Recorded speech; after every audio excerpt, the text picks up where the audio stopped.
항상 재미없는 영화 얘기, 시사 얘기, 정치 얘기 이런 얘기만 하던 제가 오늘은 재밌는 연애 얘기에 대해서 한번 해보려고 해요. 근데 이 영상을 만듦으로써 제가 무슨 연애의 고수다, 여자들에 대해서 모든 걸 안다, 이성에 대한 생각이 완벽하다 뭐 이런 말은 아니고 그냥 제가 23년 살아보고 청춘을 즐기며 초, 중, 고, 대학교 그리고 약간의 성인의 삶을 살아보며 데이팅, 연애에 대한 생각을 많이 해봤는데 그런 거에 대한 교포의 시점으로서 드는 생각들 그런 거에 대해서 얘기할 거예요. 미국에서 연애 얘기를 하면 빠질 수 없는 토픽이 있어요. 바로 인종이죠. 타인종이 모두 섞여서 해피하게 사는 나라, 미국에서는 멜팅 팟이라고 하는데 수많은 인종들이 섞여 사는 나라에서 연애 얘기를 했을 때 인종에 대한 얘기가 빠질 수 없어요. 아시안, 교포, 뭐 한국 사람 이런 거 관련해서 인종이라는 토픽에 중심을 두고 연애에 대해서 얘기해보면 대부분 되게 안 좋은 얘기예요. 뭐 영화, 미디어, 언론 이런 데에서 아시안 남성, 아시안 여성들이 안 좋게 비춰주는 바도 있고 특히 아시안 남성들이 섹시하지 않다, 멋있지 않다, 공부만 하는 공부벌레들이다 뭐 이렇게 비춰주는 모습들, 선입견 이런 게 많이 있어요. 물론 그런 것들은 잘못되고 미국 안에서 아시안들이 역사가 깊어지고 미디어에 보여주는 것도 많아지면서 그런 안 좋은 개념들은 고쳐졌으면 해요. 하지만 어떤 한국 여성이 백인 남자만 사귀는 것 같다, 반대로 저 한인 남성은 흑인 여자들만 사귄다, 이런 걸 봤을 때 쟤는 인종차별을 한다, 어떻게 자기 민족을 배신할 수 있냐, 그런 건 좀 아닌 것 같아요. 반대로 말해서 한국 사람들이 한국 사람들만 사귀었을 때 쟤는 어떻게 저런 인종차별을 하냐, 그런 말은 없잖아요. 제가 봤을 때 대부분의 그런 말을 하시는 분들은 자존감 아니면 자존심이 낮아서 그런 말이 나오는 걸 수도 있고 남의 관계가 부러워서 그런 말을 하는 경우도 꽤 많은 것 같아요. 좋으면 사귀는 거고 사랑하니까 사귀는 건데 굳이 그거를 인종, 피부 색깔로 꼭 집어서 너는 이러이러하니까 인종차별을 하는 거다, 이렇게 말하는 것 자체가 인종차별이라고 봐요. 저는 한국 교포사회에서 하는 연애에 대해서 얘기를 할 때 빠질 수 없는 얘기가 바로 교회 얘기예요. 아무래도 수많은 한국인들이 기독교를 믿고 굳이 기독교인이 아니라도 제일 처음에 이민을 오면 다들 교회에 몰려있기 때문에 정보, 뭐 어떤 학원이 제일 핫한가, 어디 학군이 좋나, 어떤 마트에서 장을 봐야지 김치가 제일 맛있나, 이런 정보를 얻으려고 해도 교회로 가는 게 제일 편하기 때문에 사람들이 우르르 교회로 몰립니다. 그럼 교회를 가가지고 그 사회, 그 커뮤니티에 들어가고 뭐 순모임도 하고, 부모들은 믿음 아니면 정보 이런 걸 위해 가면 자녀들은 어쩔 수 없이 뭐 초등부, 중등부, 고등부, 유스 그룹이라고 하죠 미국에서는, 그런 거에 들어갈 수밖에 없어요. 그럼 여기에 들어가서 뭘 하냐? 당연히 하나님 말씀을 잘 믿고 스몰 그룹 만나가지고 성경 공부도 하고 수련회도 가고 눈물 흘리고 기도도 많이 하죠. 저도 신실한 크리스찬으로서 그런 건 다 되게 중요하다고 하지만 사실상 그런 걸 떠나서 교회에서 많은 사람들이, 특히 어린애들이 중고등학교 때 교회 안에서 연애를 많이 해요. 근데 저는 이것조차 별로 나쁘다고 생각하지 않아요. 제 믿음에 대한 퍼스펙티브는 교회를 제일 처음 온, 제일 처음 간 이유가 상관이 없다고 생각해요. 끝에 가서 그게 믿음으로 변하고 하나님을 만나게 되면 제일 처음 온 이유가 예쁜 여자, 예쁜 남자를 만나기 위해 간 거라도 크게 문제 없다고 봅니다. 두 번째로 저는 교회에 와서 사람들 만나고 사귀는 게 너무 당연하다고 생각해요. 특히 믿음이 좋으신 사람이고 믿음 때문에 교회를 왔는데 비슷한 믿음을 갖고 있고 나하고 많은 면들이 비슷하고 교포로서 느끼는 것도 비슷할 거고 커뮤니티가 활성돼 있고 친구들도 다 비슷하고 매주 일요일날 보면서 성경 공부도 같이 할 수도 있고 수련회도 같이 가고 같이 밥 먹고 노래 부르고 찬양하고 손잡고 기도하면서 당연히 그게 연애 관계로 넘어갈 수밖에 없어요. 저는 이거는 어떻게 보면 너무 당연하다고 생각해요. 물론 그걸로 인해서 교회 안에서 드라마가 생길 수도 있고 안 좋게 끝날 수도 있는데 특히 중학교 고등학교 때는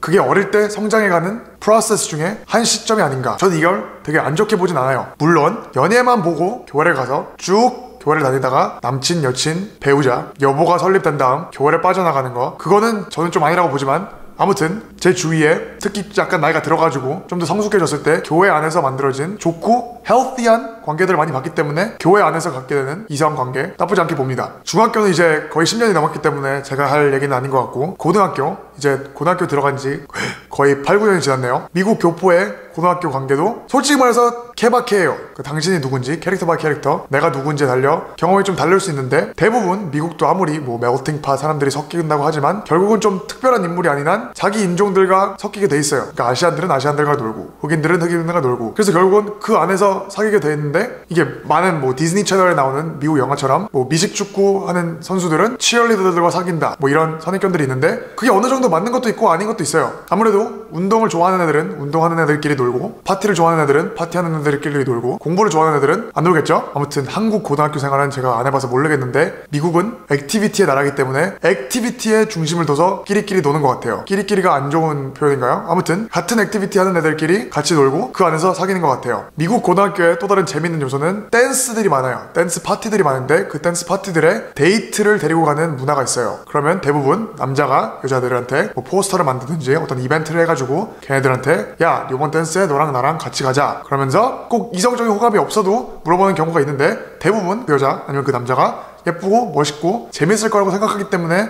물어보는 경우가 많고, 물론 친구끼리 가는 경우도 있고 혼자 가는 경우도 있어요. 하지만 그 기회를 볼미삼아 이 찬스를 써가지고 얘한테 내 호감을 표현해야겠다 이런 경우도 되게 많아요. 대부분 1년에 한 3번 정도 있는데 가을에 홈커밍이라는 댄스 하나, 겨울에 윈터 포멀이라는 댄스 하나, 12학년 졸업년 때는 프롬이라고 graduation 댄스가 또 하나 있죠. 아무튼 이미 연친 아니면 남친이 있는 분들은 다 그들끼리 가고, 없는 사람들은 이 기회를 기회 삼아 물어보는 경우도 되게 많아요. 그럼 이 댄스에 가가지고 뭐 예쁜 사진도 찍고 그걸 인스타그램 올려가지고 약간 사귀는 척도 하고 실제 댄스에 가가지고 부비부비도 하고, 고등학교 때 댄스는 되게 좋은 기회예요. 여기서 또 재밌는 포인트는 미국은 아무래도 대중교통이 그닥 잘 되지 않아 있고 땅덩이가 커가지고 고등학교 때 차가 있는 게 거의 필수예요. 저는 차가 없었어요. 대학교 때까지 라이센스도 없었고, 이거는 부모님이 뭐 못하게 한 게 아니고 제가 그냥 게을러가지고. 근데 아무튼 차가 있기 때문에 만약 여자친구가 생기면 멀리 뭐 바닷가도 갈 수도 있고, 부모님이 약간 progressive 네 맘대로 해 약간 이런 마인드면 고등학교 때 여자친구와 여자친구 친구들과 나의 친구들과 그룹 지어가지고 뭐 산에 가서 스노우보딩도 하고 짧은 여행도 갔다 오고 그런 경우도 본 적은 있어요. 그럼 이제 아무래도 대학으로 넘어가야겠죠. 대학도 어느 정도 고등학교하고 비슷해요. 대신 대학은 그냥 동네 학교를 가는 게 아니라 어느 정도 공부를 해가지고 자기 수준에 맞는 곳에 가는 거고, 완전 멀리 있는 데 갈 수도 있고 자기 동네보다 사람이 더 다양할 수도 있고 덜 다양할 수도 있고, 연애에 관련된 수많은 요소들이 확 바뀔 수가 있어요. 근데 여기서 제일 중요한 거는 아무래도 교포 부모님들, 이민자 부모님들, 한국 부모님들은 물론 선입견일 수도 있지만 대부분 엄격하기 때문에 애들이 대학을 간 다음에 부모님의 시선을 벗어나고 완전 we like to party로 변하는 경우도 되게 많이 봐요. 뭐 10년 15년 동안 부모님 밑에서 자란 다음에 밤늦게 남친 여친 못 만나러 다니고 매일 못 만나다가 이제 대학을 가니까 부모님은 집에 안 계시고 스케줄도 내 마음이고, 큰 학교를 가는 경우에 원래는 고등학교 때 뭐 2,000명 3,000명밖에 없다가, 그리고 그거의 반만 내가 관심 있기 때문에 뭐 1,500명, 1,000명 이러다가 막 3만 명이 되는 학교에 가면 파티도 장난 아니고 사귈 수 있는 풀이 막 10배가 되는 경우도 있어요. 근데 거기에 부모님도 안 계시고 하고 싶은 거 막 다 할 수 있어. 그럼 이제